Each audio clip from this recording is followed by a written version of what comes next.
Okay, we're up to Parshas Mishpatim. I can't believe you're right. Next week, he just mentioned to me, next week's already Rosh Chodesh Adar. What's going on? But it's Adar Rishon, so we're going to have a little more time this winter before we hit Pesach. It seems that every week when we come here on Thursday night, somehow we're talking about a snowstorm every week. And it's ridiculous, but for those of you that are not watching this share all over the world on the TLS network, you may not know, but what's going on this year here on the East Coast is absolutely ridiculous. It should be illegal. And basically, as far as we're concerned, any town that would like to receive snow, we're more than willing to ship it out to you. Parshas Mishpatim, the end of this week's Parsha. Well, first of all, as you go through the Parsha, everybody knows this week's Parsha is loaded with mitzvahs. Loaded with mitzvahs bein adam lachaveroi, mitzvahs bein adam lamokai. That's the entire Parshas Mishpatim. Many laws, many rules are learned out of this week's Parsha. But then something odd happens at the end of the Parsha. At the end of the Parsha, we begin to talk again about Kabbalas HaTorah. Out of nowhere, we have a whole Parsha, teaches us dinim of many different sorts of dinim. And all of a sudden, at the end of the Parsha, we're back to Kabbalas HaTorah. Last week, Parsha Yisrael was Kabbalas HaTorah. We stop and we go into teaching lessons of all the dinim. And then all of a sudden, we begin to talk about Kabbalas HaTorah again. So it's true that we know the klal, everybody knows this klal, Ein Mukta Ma'ucha B'Torah, that there is no real chronological order in the Torah, that not everything is done by timeline, not everything goes in the order, but still, even if we say Ein Muktam U'Ucha B'Torah, that there's no order, we would still have to give a reason why. We break up the inyan of Kabbalas HaTorah. We have Kabbalas HaTorah, we have Dinim, and then we have Kabbalas HaTorah again. So there's a couple of psukim at the end of the parsha. I'll read through them quickly. The pasuk says, "Vayavai Moshe v'yisaper la'am." This is where it begins again to talk about Kabbalas HaTorah. As kol divrei Hashem, v'yas kol ha'mishpatim, v'yan kol ha'am, kol echad v'yoyimru kol asher diber Hashem na'aseh. Everything that HaKadosh Baruch Hu said, we're going to do. And then there's another pasuk shortly after that. Vayichtoi Moshe es kol divrei Hashem, vayikach sefer habris, vayikra ba'oznei ha'am, vayoyimru. What did Klal Yisrael say then? Kol asher diber Hashem na'aseh v'nishma. Everybody knows about Nasa and Ishma. Everybody knows, but what you do see over here is that in the first pasuk that it talks about Kabbalas HaTorah, it just says Nasa. In the next pasuk, shortly after that, it says then Nasa and Ishma. So again, that's another question. Why in one place does it say Nasa, and then we go on to Nasa and Ishma? So let us ask a question. Everybody always knows. You learn from when you're a little kid that what did the Yidden say by Har Sinai? They said Nasa and Ishma. Let me ask you a question. What exactly does this Nasa v'nishma mean? What does it mean that you're going to do something before you even hear what it's about? A very simple question. What are you going to do? You don't know what to do. What do you mean Nasa we're going to do v'nishma and then we're going to hear? If you don't hear, you don't know what to do. Just a simple pashut question that it almost makes no sense. How do you begin to do before you hear? So I'm going to tell you over in the Siva Shalom. The Siva Shalom says a beautiful, unbelievable yesod, which is something really, really unbelievable. He says, we know a person has Ramach Evarim Ushasag Gidim. A person has a total of 613 Evarim and Gidim. And we know, it's brought down, that the chiyus for each one of your either Evarim or Gidim comes from a different mitzvah.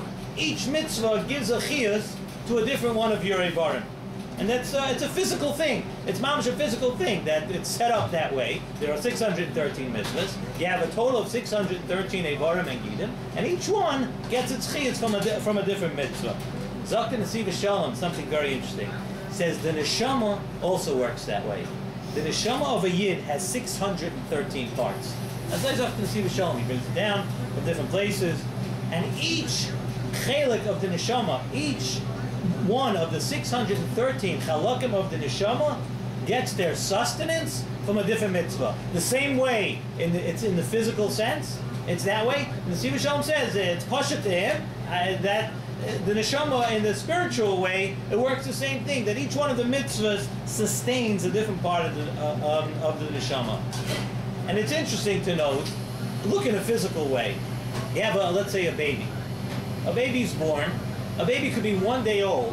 When a baby's hungry, it doesn't know how to express itself, but it knows it wants food. It knows it has physical needs. And a person, a human being is born that way. And if a baby has a physical need, it'll cry. It'll ask for something. It knows that it needs something. It needs something physically. It's a natural instinct of even a young baby. Zok Nesiva Shalom, the same is with our Ruchnius and Torah. So the neshama of a Yid, says the Nesiva Shalom, has a natural instinct to want Ruchnius. Has a natural instinct to want Torah. Why don't we feel it?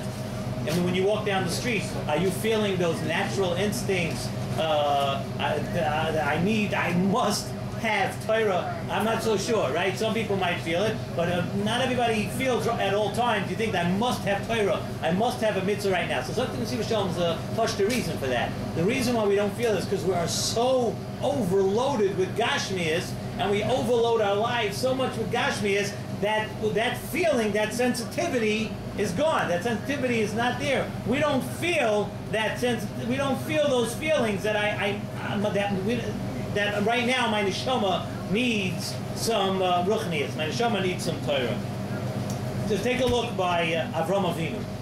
It says by Avram Avinu that Avram Avinu was Mekayim Kol Torah Kula. So all the Mefarshim asked over there by Parshas Lech Lecha, it says by Avram Avinu when he was 3 years old, he already felt HaKadosh Baruch Hu, and Avram Avinu grew and he was able to be Mekayim Kol Torah Kula. What Kol Torah Kula? There was no Torah.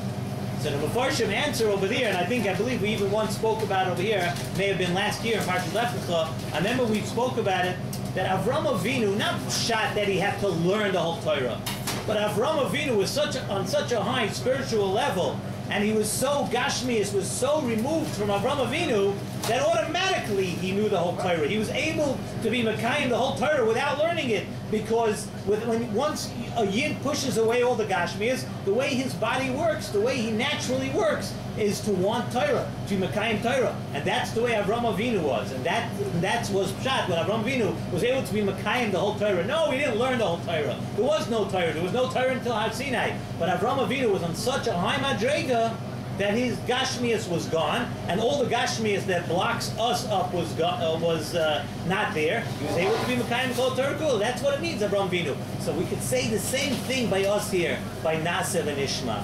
What is Pshat in Nasev and Ishma?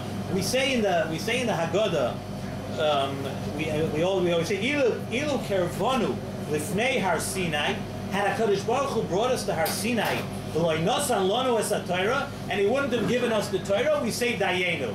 And I see people nodding their heads here. Everybody understands this kasha. First of all, the famous kasha.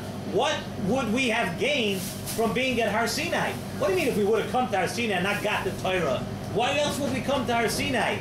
So this is a beautiful word now to remember for Pesach night. What would be the point of coming to Har Sinai? The point is that when we came to Har Sinai, we were so overloaded with spirituality, we were so overloaded with ruchnias, that Memelo, without getting the Torah, without actually having the physical giving over of the Torah, we would have had the whole Torah. We would have followed everything in the Torah, because naturally that's what the neshama of a Yid wants. That's what the neshama of a Yid does. So Ilu Kervonu Lifnei Har Sinai, that we would have accomplished the same thing. We wouldn't have been given the Torah, but we would have had the Torah, because we would have kept it anyway, and all of our Eivarim and everything would have followed the derech of the Torah. And that's why we say after that, Alachas kama v'kama toivu mechupel. We say, HaKadosh Baruch Hu, we appreciate what you did for us. Why do we appreciate? Because had we just come to Har Sinai, had we just come there, we would have just been a Naseh. We asked at the beginning of the Shiur, why in one place does it say Naseh, another place Nasev and Ishma? Because had we just come to Har Sinai, we would have just had a Naseh. It would have been done. We wouldn't have had to hear anything. It would have been done. We thank HaKadosh Baruch Hu that we know that a mitzvah v'oisa is even greater. somebody who's commanded to do something and follows it, and someone who follows the Torah because they're commanded. We know what the natural instinct of a person is. If someone tells you need to do this, who are you? Tell me what to do, right? So mitzvah v'oisa, someone who's commanded. That's why in the next pasuk it says Nasa v'nishma. We thank HaKadosh Baruch Hu. We tell HaKadosh Baruch Hu, Nasa v'nishma, that now we can even be on a higher madrega. Not only are we have the Torah because we would have gotten the Torah from being on such a high level of ruchnius, and we would have done all the mitzvahs, but we thank HaKadosh Baruch Hu now that we became mitzvah v'oisa, and that's even a bigger madrega. And that's why. So that, we asked the question at the beginning, why the Kabbalas HaTorah was split up, and it was in the Dina, and it was Dinim Din, because really there were two different Kabbalas HaTorahs. There was a Kabbalas HaTorah when we stepped up to Har Sinai. As soon as we stepped into the Badas Bat, as soon as we stepped there, and we were inundated and overflowed with ruchnias, right then our neshamas was starving for every mitzvah in the Torah. Automatically we knew what to do. And then, later on, we're telling us, once we were makabel the Torah, then there was a special thank you to HaKadosh Baruch Hu, another special inyan of Kabbalas HaTorah, that now we're taka makabel, and we're mitzvah v'oiseh, and we're on even a higher madrega. And that's something, one thing we can take out of this, and something for a person always to remember, is that it's good for a person to know that our natural inclination, before we're cluttered up with all the garbage and all the stuff that all the gashmias and all the stuff that we do and all the stuff that we see, before that, a person has to know that if he allows himself ruchnias, and if he doesn't stuff himself up with gashmias, even without so much effort, your natural inclination is to do good. Your natural inclination is to learn Torah. Your natural inclination is to keep the Torah. And it's something we have to try to just memorize, and a lesson we can take out of this week's Parsha.